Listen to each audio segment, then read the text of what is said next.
Mesdames et messieurs, bonsoir et bienvenue à troisième mi-temps. Après la qualification des éléphants de Côte d'Ivoire pour le dernier tour éliminatoire de la Coupe du Monde 2014, dont les phases finales auront lieu au Brésil, vous le savez sans doute, faut-il que le 13e mondial pavoise, après avoir sorti le 77e, qui est le Maroc, le 109e, qui est la Tanzanie, et le 162e, qui est la Gambie. Après les cadets footballeurs champions d'Afrique, nos taekwondo-in reviennent couverts d'or et de gloire du Vietnam avec le titre de champion du monde francophone, en attendant mieux peut-être dans les prochains championnats du monde qui auront lieu à Abidjan au mois de novembre. Enfin, c'est quoi le problème au handball ivoirien, où l'on assiste à un cafouillage indescriptible, pour parler avec beaucoup de politesse. Nos analystes de sport sur RTI2 sont bien présents. Aka Emmanuel, ancien footballeur, Aka Laguerre, Aimé Brière sur ma gauche. Nos confrères sur ma droite, Choualio demandé de Nord Sud Quotidien, mais lui préfère que je dise celui d'Abidjan Sport. Abidjan Sport. C'est ça. Et puis Koulibaly Seydou de Super Sport. Ils vont développer pour vous ces différents thèmes. Messieurs, bonsoir. Bonsoir. Koulibaly Seydou, faut-il vraiment se bomber la poitrine pour s'être qualifié avant l'heure devant des équipes de seconde zone? À mon avis, je pense qu'il n'y a plus d'équipe de seconde zone en Afrique. Parce que quand vous voyez comment l'Éthiopie s'est qualifiée brillamment, on ne peut pas parler d'équipe de seconde zone. Et puis, on peut pavoiser, parce qu'au départ, ça n'était pas donné. Quand on sait que dans la même poule, il y avait une sélection comme le Maroc, que tout le monde redoutait. Et c'est vrai que le bilan est éloquent. Quand au bout de 5 matchs, les éléphants inscrivent 14 buts, et font 4 victoires et 1 nul, on s'est dit bon, que le bilan est largement positif et on peut pavoiser. C'est vrai que le bilan comptable est bon, mais je pense que... Si vous dites mais, on va oui, venir là-dessus voilà. tout à l'heure. Choualio. Ouais, mais moi, je pense que c'est le train qui est arrivé à l'heure. Quand on est premier africain, 13e mondial, si on n'arrive pas à se qualifier dans ce groupe-là, c'est qu'il y a problème. Donc, je le dis, on ne doit pas pavoiser. Et puis, au-delà même du résultat. C'est ça, hein? On pavoise pas. Ouais. Ah, ben, d'accord, on en arrive. Aimé, la même question. Moi, je ne parlais pas de pavoiser, mais je parlais de satisfaction. Pourquoi? Parce que les éléphants ont abordé ces deux rencontres dans des conditions particulièrement difficiles. Hein. D'abord, sur le terrain de Banjul, c'est un terrain sur lequel tout le monde peut battre tout le monde, n'est-ce pas? Et les éléphants s'en sont sortis. Et puis sur le terrain de Dar es Salaam, eh bien, ça n'a pas été de tout repos face à une équipe qui jouait le couteau sur la gorge, qui avait le dos au mur. Et là encore, eh bien, les éléphants, malgré des circonstances assez difficiles, ont réussi à s'imposer. Ça paraissait normalement. Depuis le début de ce tournoi, je me disais que la dernière journée, avant la dernière journée, eh bien, les éléphants seraient sereins. Alors, Aka, il vaut mieux gagner en jouant mal? Oh, il faut savoir, Alain, que quand on joue mal, on a 50% de chances de perdre un match. Quand on joue très mal. Ça dépend des adversaires, comme vous pouvez dire. Bon, ça dépend des adversaires. Mais pour revenir à la question que tu posais tout à l'heure, moi je dirais que pavoiser, c'est peut-être trop dire. Mais je suis tenté de dire que c'est maintenant que le plus dur commence. C'est maintenant que le plus dur commence. Et s'il faut pavoiser pour avoir passé ce deuxième tour, il faut attendre la fin pour pouvoir vraiment pavoiser. Pour l'instant, comme l'a dit Seydou, sur le plan comptable, c'est bon à prendre. Mais dans le contenu du jeu, il y a beaucoup de choses à dire. Ah ben justement, on va commencer compartiment par compartiment. Hein. Choualio, le gardien, Barry, il a été le sauveur peut-être de l'équipe. Oui, aujourd'hui, ce garçon est l'une des satisfactions de cette équipe. C'est M. 50%. C'est M. 50%. On l'a vu contre la Tanzanie, il a été décisif. Il avait vraiment les gants fermes sur de l'action chaude. Je pense qu'il a effectivement fait un très bon match. Maintenant, au-delà de Kopa Barry, on parle de Kopa Barry et puis après on va aller compartiment par compartiment. Hein. Allez, oui. Donc, au-delà de Kopa Barry, au niveau de la défense, moi j'ai été vraiment déçu. Et ce n'est pas une surprise. Là, sur le plan défensif, les éléphants ont un gros problème sur le plan défensif. Et j'étais surpris surpris de la titularisation d'un garçon comme Bamba. Alors, on y revient. Hein. Koulibaly, le rempart, c'est vraiment Barry. Hein.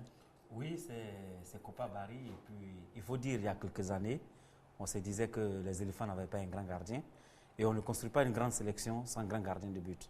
Vous verrez que toutes les grandes équipes qui ont dominé le football, que ce soit sur le plan africain ou sur le plan mondial, ont toujours eu un dernier rempart très sûr. Et Kopa Barry, aujourd'hui, fait partie du cercle des meilleurs gardiens. Il n'y a qu'à voir les arrêts décisifs qu'il réalise en Tanzanie et même face à la Gambie. Voilà, je pense que c'est devenu aujourd'hui un pion très essentiel des éléphants. Incontournable. Est-ce que ce n'est pas l'expérience un peu acquise au fil des années? C'est le numéro 1 de Côte d'Ivoire. Et voyez-vous, il n'est pas étonnant de savoir que Kopa Barry s'est entraîné à Rennes avec Piotr Cech. Et quand vous le gardien de Chelsea. Et quand vous le voyez, il y a souvent les attitudes de Cech. Maintenant, il y a des domaines dans lesquels il a progressé. C'est le fait de commander sa défense. Et il y a un domaine dans lequel on va le découvrir, je vous le promets, lors des prochaines rencontres. C'est son influence sur les autres gardiens de but. Je vous assure que quand vous allez voir Sylvain Bouot, le gardien de but du Stade de San Pedro, garder les perches sur les conseils de Kopa Barry, vous allez vous dire, ah, mais ce jeune a pris de la bouteille et vraiment, Kopa Barry, il apporte beaucoup. Un défaut peut-être pour Kopa, les pénaltys, il ne sait pas les arrêter? Moi, le seul reproche que je pourrais lui faire, c'est que par moment, il n'est pas très attentif. Surtout sur les balles lointaines. Apparemment, il semble avoir corrigé cela un peu. Mais si vous avez remarqué, depuis 4-5 ans, les buts que Barry prend, c'est généralement les tirs de loin. Je ne sais pas, par moment, il a un petit moment de distraction, mais je crois qu'il est en train de corriger cela. Oui, je pense que cela peut s'expliquer. Parce que il joue trop avancé. Il joue trop avancé. Et c'est le propre de tous les gardiens qui aiment jouer du pied. Il aime jouer du pied et donc il joue très avancé et souvent il se fait surprendre. Oui, moi, en ce qui concerne Kopa Barry, c'est vrai aujourd'hui c'est le numéro 1, nous sommes tous d'accord dessus. Maintenant pour le dernier match, de grâce, qu'on le mette sur la touche, qu'on essaie... Contre le Maroc, hein? Contre le Maroc, qu'on essaie Boussège, au Félicia, ce sera vraiment là une preuve si on doit effectivement voir si on a un deuxième bon gardien. Bien. Ouais. Alors, monsieur, alors Aimé, tout à l'heure, Choilio a parlé d'une défense inquiétante. Oh oui, Alain, la défense est particulièrement inquiétante. Alors, voyez-vous, on veut remplacer, on veut donner du sang neuf, mais il ne faut pas remplacer pour remplacer. Les essais dans la charnière centrale sont les suivants. Ismaël Traoré-Brest, l'essai n'a pas été concluant. Koné Malamine Lorient, l'essai n'a pas été concluant. D'accord. Donc déjà, c'était un échec. Maintenant, on a des pions qu'on supposait sûrs dans notre défense et qui ont été défaillants. Zokora à Banjul n'a pas été à la hauteur. Et puis Bamba, mais ça s'explique. Hein. Bamba qui était l'un de nos points sûrs. Bamba lui aussi a flanché. Alors, plutôt que de remplacer pour remplacer, on rappelle Kolo a largement sa place. Alors justement, Choilio disait qu'il était surpris de voir Bamba dans l'équipe. Hein. Oui, justement, Bamba, moi j'étais surpris. Ici, on a toujours dit qu'il ne faut pas titulariser des noms. Bamba, nous étions tous en Turquie. Kofi Sakra, qui est le réalisateur, peut en témoigner. Nous étions tous en Turquie. On nous a dit en Turquie, depuis 2 ou 3 mois, Bamba ne jouait plus. Il n'a pas joué contre Galatasaray en championnat lors de la dernière journée avec son club Trade Sport. Mais apparemment, il doit être guéri là maintenant. Il n'a pas joué la finale de la Coupe de Turquie. À la grande surprise, même pas un mois, 2 semaines après, on le titularise au sein de la défense des éléphants. Moi, je pense qu'il y a un problème. Maintenant, est-ce qu'il y a des solutions? Si Bamba ne parle, est-ce qu'il y a des solutions? Je dis oui, il y a des solutions. Si on convoque des garçons comme Diarasouba Vieira qui sont sur la liste, c'est qu'ils sont susceptibles de jouer. Et aujourd'hui, c'est un garçon qui est dans l'ombre depuis longtemps. Moi, je pense qu'il faut lui donner sa chance. On est d'accord quand même, Koulibaly, que Bamba est titulaire de cette équipe de Côte d'Ivoire quand il est en pleine possession de ses moyens. Oui, il est titulaire quand il est en pleine possession de ses moyens, tout comme Kolo. Mais le problème, comme Choilio le disait tout à l'heure, c'est un joueur qui était en manque de compétition. Et cela s'est senti. Parce que les erreurs de placement qu'il commet, c'est les erreurs que généralement un joueur commet quand il n'a pas des sensations. Il lui manquait une certaine sensation. Et Choilio vient de le dire tout à l'heure, les derniers matchs de championnat, pratiquement depuis 1 mois, il n'a pas joué en Turquie. Il n'a même pas joué les matchs décisifs comme la finale de la Coupe de Turquie. Donc, il manquait de compétition. Voilà, on va justement, Aka, l'action sur le premier but. Peut s'expliquer. On peut expliquer ce raté là, Aka, vous qui êtes un ancien défenseur. Oui, ça peut s'expliquer. Une balle qu'on croit pouvoir ramener facilement, qui ripe sur l'extérieur du pied. S'il prend le coup de pied, il ramène. Position de hors-jeu ou pas, monsieur? Position de hors-jeu. Pourquoi? Non, Pas de position hors-jeu. Position- Alors, attendez, et toi? Position hors-jeu. Non. Parce que, alors, attendez, sur ce plateau, il y a 2 qui sont pour le hors-jeu, 2 qui sont contre le hors-jeu. Alors, rapidement, on passe là-dessus. Non, Le moi, hors-jeu. je pense qu'il n'y a pas hors-jeu. À partir du moment où Bamba touche le ballon et le remet Non, en c'est- jeu. Il remet le ballon en jeu. Donc à ce moment-là, il n'y a plus hors-jeu. Il y a une nuance qu'il faut maîtriser. Il n'y a plus hors-jeu. C'est qu'une balle ramenée volontairement vers son gardien annule le hors-jeu. Mais quand la balle est involontaire, la position de hors-jeu est sifflée. Donc, sur ce point, Et il y a là, hors-jeu. apparemment, 100%, mais là, le le joueur 200%, tanzanien oui. était... Là, le 200% Oui. hors-jeu, moi je dis 200% hors-jeu parce que sur le retournement acrobatique du premier attaquant bleu, eh bien, le buteur était déjà hors-jeu. D'accord, il était en position de hors-jeu. Maintenant, le ballon lui est arrivé, il a profité de l'avantage de cette position de hors-jeu pour scorer. Donc, on ne doit pas profiter de son avantage d'une position hors-jeu pour scorer. Donc voilà. Mais il y avait Bien, hors-jeu. ok. Choilio? Oui, Choilio, fini. Moi, je pense qu'il faut qu'on revoie l'action pour mieux apprécier, avec un bon ralenti, pour mieux apprécier s'il y avait hors-jeu ou pas. Bon, ok. Bon, messieurs, puisque le match est déjà passé, on ne va pas revenir là-dessus, mais c'est vrai qu'il y a la nuance à laquelle Oui, faisait il y a allusion, la nuance, il y a la petite nuance qui est là. Mais, Bon, messieurs. il faut dire que le premier but ivoirien aussi était hors-jeu. Hein. Bon, Je ne sais pas si...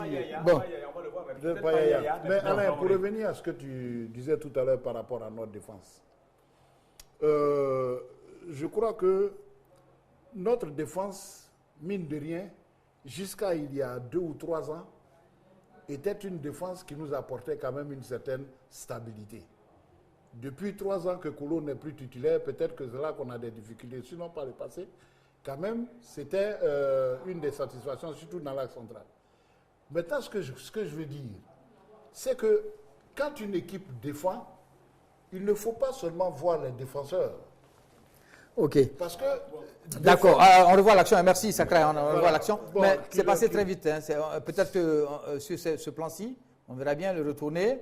Bon, peut-être sur le plan latéral. Non, mais là, Bon. on ne voit pas sur le Ouais. plan latéral. Bon.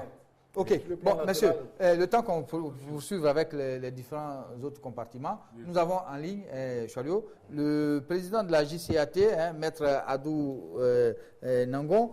Président, bonsoir. Bonsoir.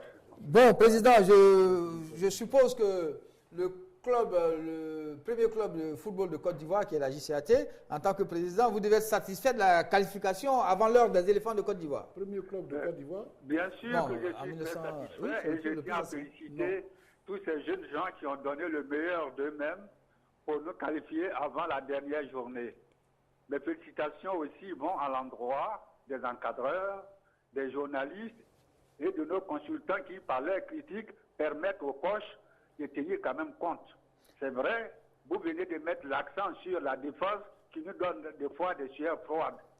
J'avoue qu'à un moment, j'ai failli avoir une crise, hein, parce que quand je voyais surtout en Gambie, je dis, il faut vraiment que nos consultants, nos journalistes, la DTN, tous ils se penchent très sérieusement sur le problème de la défense, parce que c'est inadmissible que la Côte d'Ivoire puisse encaisser des buts à chaque match. Bien, président, alors dites-nous, vous pensez que cette équipe de Côte d'Ivoire peut aller loin? Nous pouvons aller très loin, il y a des individualités.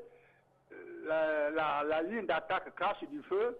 Cependant, la défense donne toujours des inquiétudes. C'est vrai qu'il faut essayer en Europe, mais essayer aussi de voir les athlètes locaux. Oui, président Choilio a une question pour vous ou bien une intervention? Une S'il vous plaît, monsieur. Une intervention. Moi, je pense que le chantier de la défense est un vrai chantier. Est un vrai chantier, le chantier de la défense. Maintenant, il faut qu'on fasse attention. Après la Coupe d'Afrique des Nations 2012, sur le plan défensif, l'équipe a reculé. En 2012, on avait une très bonne défense. Sur le plan défensif, l'équipe actuellement a reculé. On constate des occasions de but inimaginables. C'est qu'il y a un problème. Qui doit résoudre ce problème? C'est l'entraîneur. Il n'arrive pas à asseoir une belle assise défensive à Alors, cette le équipe-là. président de la JCAT dit Ouais, qu'avec et maintenant, vos critiques, ça peut amener... mais maintenant, tout à l'heure, on nous parlait du retour de Kolo Touré, tout. Moi, je pense, non, soyons sérieux. Aujourd'hui, dans nos championnats, on peut trouver. Il faut faire confiance aux jeunes. Monsieur, vous Les oubliez Samabo, quand même écoutez, que- vous non, oubliez écoutez, que, non, Kolo Touré écoutez. a signé à Liverpool, hein. je dis Il a pas- signé à Liverpool, hein. Non, mais Et Liverpool, c'est non, Liverpool, ça, c'est c'est pas le débat. n'importe quel Attends, club, hein. non, pensons au futur. Pensons au futur, j'arrive. Non, les Samabo, Dominique, ils sont sortis d'où? Ils n'avaient aucune expérience, mais ils avaient le talent. Il y a des talents il faut chercher des talents. Sambao Dominique, il venait d'où? Il avait le talent. Et Et les lueurs Ruffin. Non, justement. Mais attends, mais les lueurs Ruffin, il venait d'où? Championnat de Côte d'Ivoire. Ah oui, il y a des oui, talents. je voulais dire Oui. par rapport Bon, allez, juste avec... Ce que je voulais dire par rapport à la défense, une équipe, c'est toute une organisation. Et je pense que si on défend si mal depuis un moment, il y a un problème au niveau de l'organisation générale de l'équipe. Parce que quand vous regardez le match face à la Tanzanie, vous avez des attaquants qui ne font pas le repli et le replacement défensif. À partir de ce moment, la défense est à la rue, automatiquement. Alors, Parce que le match pèse sur elle. Maître Adou? Oui. Oui, alors président, vous retirez un dernier mot sur les éléphants, vos espoirs. Je pense que si nous tenons compte de vos critiques et que le coach prend en compte tout ce qui s'est dit, le problème de la défense est réglé. Je pense que la Côte d'Ivoire aura son mot à dire dans la Coupe mondiale. Voilà, merci président d'avoir participé à l'émission et puis à très bientôt. Merci à vous de même. Au revoir. Je veux juste dire Oui. au président que si, pour rejoindre Solio, il faut puiser dans le vivier national et dans le vivier local. Et il n'y en a que deux. Hein. Il y en a que deux. Il y a Ouattara, les deux arrières centraux du COE. Il y a Ouattara et il y a Kessé. Eux, ils sont susceptibles de jouer. Et puis sur la gauche, il y a Cédric Goran qui est un bon arrière gauche. Mais malheureusement, il n'y a pas de joueur de la JCAT. Je dis la même je suis désolé. Oui, alors oui. Aka. Tu n'as pas cité Bassam, Aka est fâché. Je ne suis pas du tout d'accord avec ce que disent mes amis. Enfin, d'accord, pas totalement, c'est pas exact. On a des joueurs qui peuvent jouer dans l'axe dans cette équipe nationale que nous avons. Lesquels? On n'a pas besoin d'aller chercher d'autres. Lesquels? Mais quand vous prenez en banc, c'est ça? Vous prenez le petit Vieira. C'est le seul qui reste. Vous prenez. Celui de Lorient, là. Oui. Bon, il n'a pas été. Disons qu'on a des joué. joueurs dans l'axe. On a des joueurs aussi sur les côtés. Mais comme j'ai dit, le problème de la Côte d'Ivoire, ce n'est pas une affaire de défenseurs. Ce n'est pas le système défensif d'une équipe ne repose pas uniquement sur la défense. Alors justement, on va avancer d'un cran avec le milieu de terrain, un milieu bien fourni, monsieur, avec à la récupération Serré et Gosso. Oui, je pense que ces milieux étaient assez équilibrés quand même. C'est vrai qu'il y avait Serré-Dié et Gosso à la récupération. Et puis Nyeri un peu en soutien des attaquants. Mais comme je l'ai dit tout à l'heure, tout était d'abord le premier écran défensif n'ayant pas bien fonctionné. On a vu le jeune Serré qui a beaucoup couru, qui s'est beaucoup démené et qui a été à la limite, à la fin, totalement essoufflé, qui est sorti sur les genoux. Donc il y a un gros problème. Tant que nos attaquants ne feront pas le premier écran défensif, je pense qu'il y aura toujours ces problèmes. Alors, sur ces deux milieux récupérateurs, Gosso et Serré? Oui, mais non, moi je pense que c'est dans le cœur du jeu, c'est l'animation même du milieu de terrain qui pose problème. Et depuis, quand je jette un regard sur les deux dernières sorties des éléphants, au milieu de terrain, on a un véritable problème, l'animation n'est pas bonne.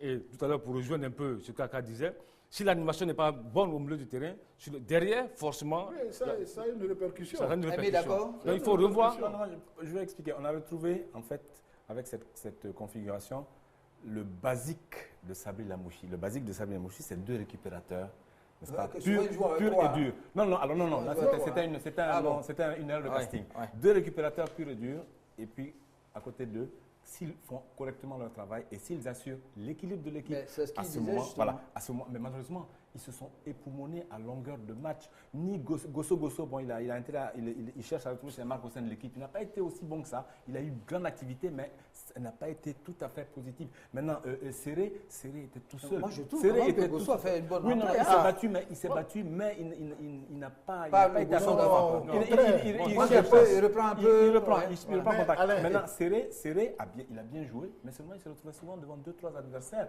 Et qu'est-ce qu'il va faire lorsque l'arrière droit, l'attaquant côté droit, on va dire son nom tout à l'heure, n'était pas là?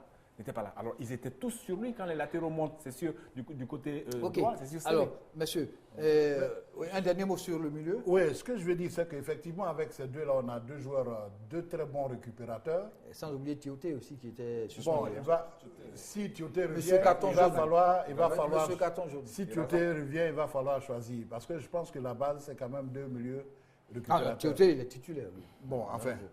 Mais le problème qui s'est posé la dernière fois, c'est que ces deux milieux de terrain qui étaient censés enrayer les actions devant la défense était obligé d'aller jusqu'au-delà de la ligne médiane pour aller empêcher les premiers relanceurs tanzaniens de jouer. Alors, et les Tanzaniens l'avaient Yaka, compris. Pour sauter le milieu, ils envoyaient de grandes balles derrière et puis on avait des problèmes. Alors, monsieur, on a une attaque qui crache le feu. L'expérience Boni-Lassina, ils ont marqué lors des 2 dernières sorties. C'est remarquable quand même pour ces jeunes joueurs qui remplacent, rappelons-le, Didier quand même, Drogba. Oui, c'était une bonne expérience, mais je pense qu'on ne peut pas dire que parce que ça marchait, qu'on peut se passer aujourd'hui de Drogba. Non, on ne l'a pas dit. Voilà, donc ça c'est le premier constat. C'est notre débat. Et puis, à mon avis, je pense qu'aligner les deux, Boni et Traoré à la fois, je pense que ça pose beaucoup de problèmes souvent, parce que ces 2 attaquants axiaux... Ils nous ont fait mentir la dernière fois. Oui, ils nous ont fait mentir, mais à un moment donné, ils se sont marchés beaucoup sur les pieds. Et à un moment donné, ils ont compris, il y a un qui a dû décaler, Lassina est parti carrément sur le côté, et en ce moment, Boni Wilfried a eu de l'espace. Mais il faut jouer totalement avec... On a les joueurs pour le faire, avec des joueurs sur les côtés, à droite et à gauche, et un avant-centre type.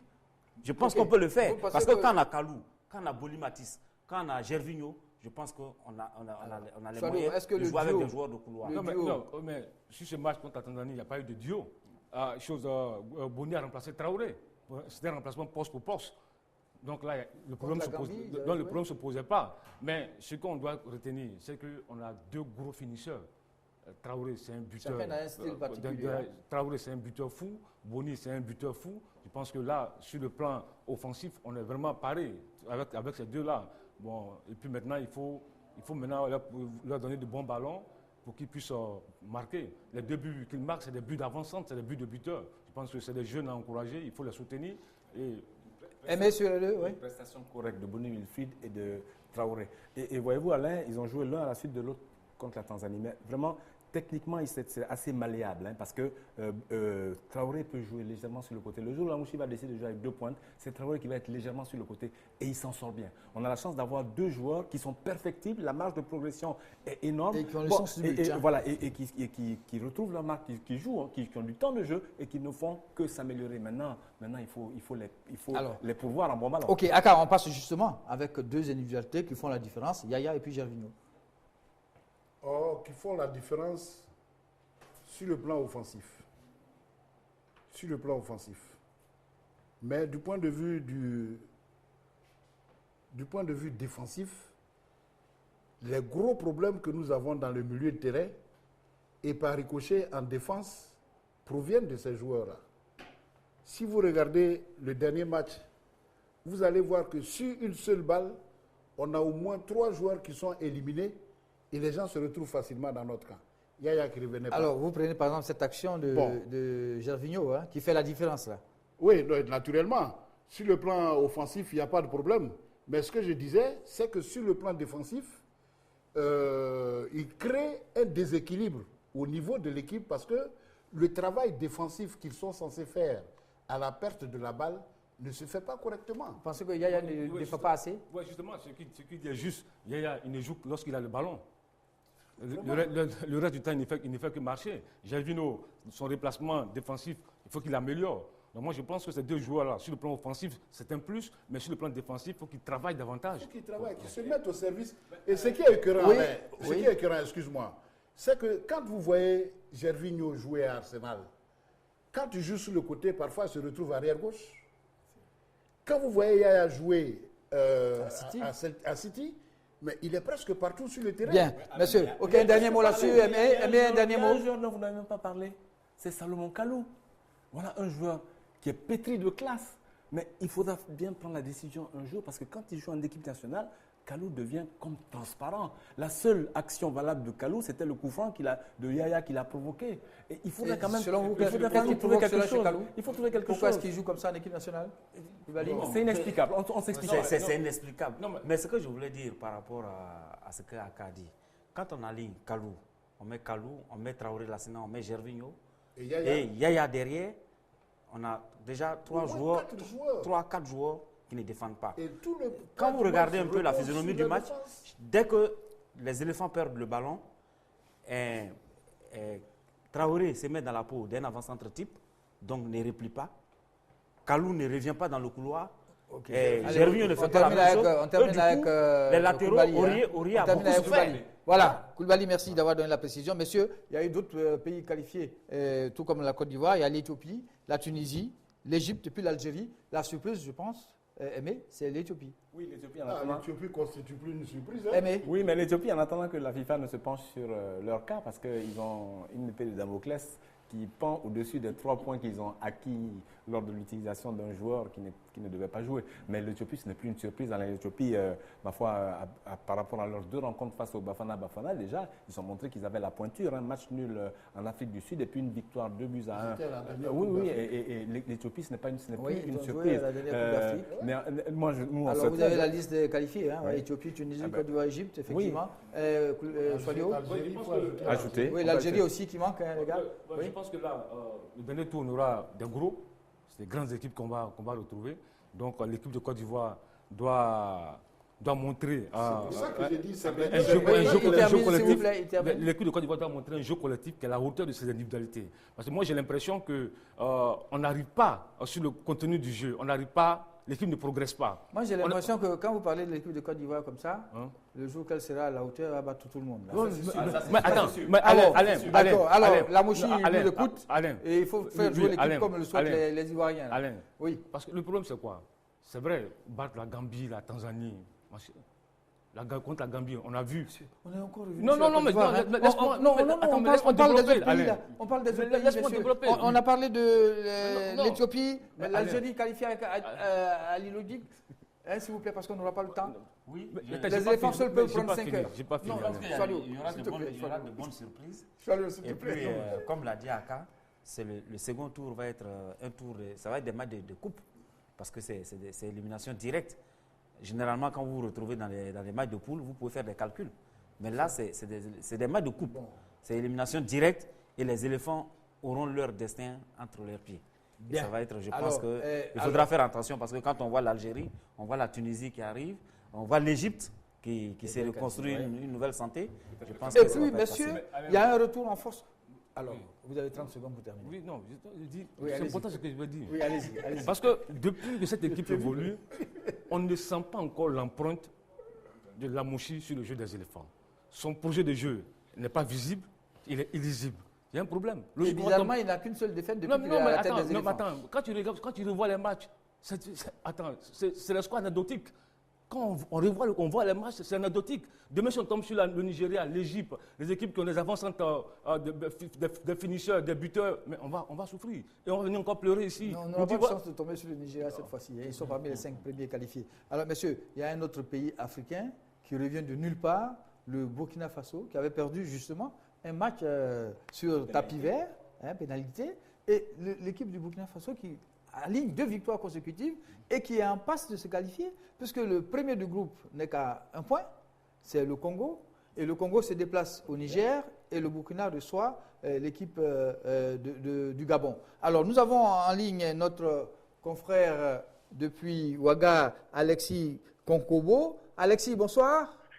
Bonsoir Alain Doumbia. Et puis, félicitations.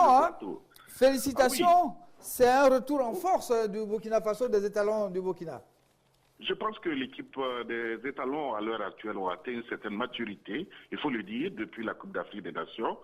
C'est une équipe qui vole de surprise agréable en surprise agréable, avec bien sûr ces dernières prestations qui nous ont valu beaucoup de satisfaction quant à la solidarité de corps et d'esprit que l'équipe a dégagée au Niger et au Congo.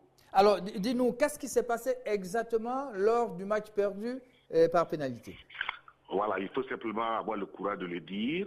Le Burkina a roulé un joueur naturalisé, mais pas dans les bonnes conditions. Il s'agit d'un Camerounais qui jouait avec l'équipe nationale du Burkina Faso, Zangué. Mais je pense que sa naturalisation ne s'est pas faite dans de bonnes conditions et cela a valu cette pénalité à l'équipe nationale du Burkina Faso. Alors, dites-nous, qu'est-ce qui a fait ce retour en force du Burkina? Parce que tout le monde vous disait pratiquement éliminé. Non, je crois que, comme je le disais tantôt, l'équipe nationale du Burkina est arrivée actuellement à maturité. Ce sont des joueurs qui sont passés pratiquement dans les écoles de football au niveau donc de notre pays. Et ensuite, ces jeunes joueurs ont participé à des Coupes du Monde cadets juniors, à des Coupes d'Afrique. Et aujourd'hui, ils ont réussi à intégrer quelques clubs en Europe. Et si vous les suivez, vous voyez que quelque part, c'est vrai que ce ne sont pas des grosses stars du football mondial, mais ils arrivent quand même à tirer leur épingle du jeu. Je pense que c'est cette maturité maintenant qui est arrivée à cette équipe du Burkina. Et lorsque vous voyez ces joueurs-là évoluer, il y a je le répète, une solidarité de corps et d'esprit qui se dégage à travers la prestation d'ensemble. Et cela fait qu'aujourd'hui, c'est une équipe maintenant qui est volontaire, qui joue sans pression, qui joue sans vraiment avoir cette peur au ventre. Alexis, et cela, bien sûr, oui. Oui, il y a Aka qui te pose une question. Bonsoir. Aka, Bonsoir. Aka. Enfin, je suis parmi ceux qui, lors de la CAN, avaient dit que le Burkina était une équipe vraiment d'avenir. Elle allait vraiment s'imposer. Par contre, j'ai une petite... disons qu'il y a un petit problème. C'est au niveau de l'axe offensif du Burkina. On a l'impression que le jeu burkinabé repose sur Pitrepa, sur Sambou et tout ceci, parce qu'il n'y a pas encore eu un avant-centre vraiment, disons, tueur ou qui pourrait marquer... Cet avant-centre qui peut être Bansé, par exemple. Mais Bansé, à mon sens, c'est pas trop le point. Oui, on t'écoute, Alexis. Oui, Alexis. Je suis parfaitement d'accord avec vous, Aka. Vous l'avez dit, hein, le Burkina a actuellement un problème au niveau de la ligne offensive. Vous savez qu'il y a 5-6 ans de cela, le buteur maison, c'était Momini Dagano, qui n'est plus en verbe. Hein? Aujourd'hui, c'est une équipe qui a la recherche d'un avant-centre de pointe qui est capable de débrider une rencontre lorsque elle est vraiment serrée. Mais ça fait qu'aujourd'hui, quand vous regardez, il y a un peu de tâtonnement au niveau de la ligne offensive. Tantôt, c'est Issaka Ouedraogo qui entre, tantôt, c'est Bansé, tantôt, Méprésus. Vous voyez, il n'y a pas de titulaire véritablement au niveau de la ligne offensive. On essaie de trouver des combinaisons. Et la preuve est qu'ils ont gagné par 1-0 seulement au Niger et 1-0 également au Congo. Ça veut dire qu'actuellement, il y a un travail de fond et puis un travail de recherche au niveau donc des attaquants capables vraiment de remplacer Momini Dagano, qui était le buteur, il faut le dire, de cette formation. Alexis, on ne va pas faire la fine bouche. Hein. Gagner 1-0 au Niger et au Congo, hein, ce n'était pas donné à tout le monde. Hein. Alors, Aimé Brière a une question pour toi. Parce que ces équipes étaient invincibles hein, depuis un bout de temps. Hein. L'Égypte est tombée au Niger, la Guinée est tombée au Niger.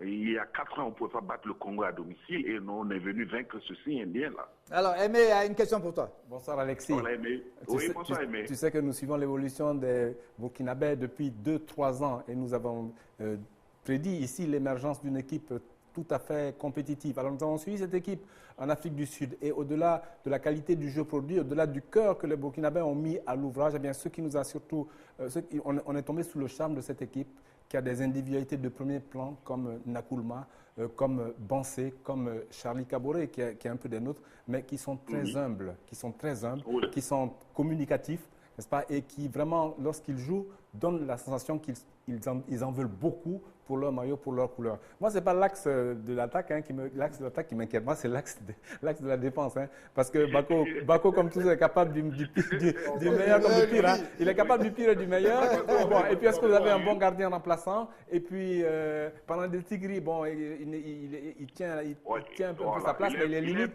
Donc voilà, il est un peu fatigué. Voilà. Alors, nous vous souhaitons en tout cas une bonne route. Hein. Alexis, écoute, on va croiser les doigts pour le match contre le Gabon. En espérant que le Niger... Ce sont des jeunes qui ont vraiment eu de la compétition lorsqu'ils étaient très jeunes.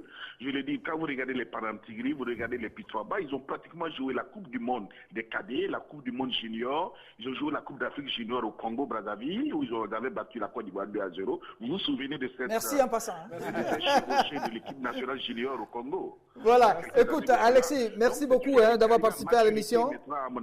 Voilà, merci d'avoir participé à l'émission. Et puis, on se rappelle, c'est au mois de septembre, les matchs. Voilà, pour la qualification. En tout cas, merci et puis bonsoir à Ouaga. Hein. Messieurs, quelles sont les équipes qu'il faut éviter lors du tirage au sort? Allez, il n'y en a pas. Il n'y en a pas. Un dernier tour, juste un dernier tour. On est protégé. Oui, Nous sommes dans les 5 oui, mais premiers alors, du classement. parmi les 5 autres qu'il faut éviter. Ça ne veut rien Nous, dire. le problème de la Côte d'Ivoire, c'est d'être à son niveau de football. Il n'y en a Bon, pas. ok. Il n'y a pas Il n'y a pas d'équipe à éviter. Non. Cholio. Moi, je pense que lorsqu'on est le premier africain, 13e mondial, Dis donc. on ne doit Ça plus va avoir pas. peur. C'est plutôt vous qu'on évite. Ce sont des mailles de coupe.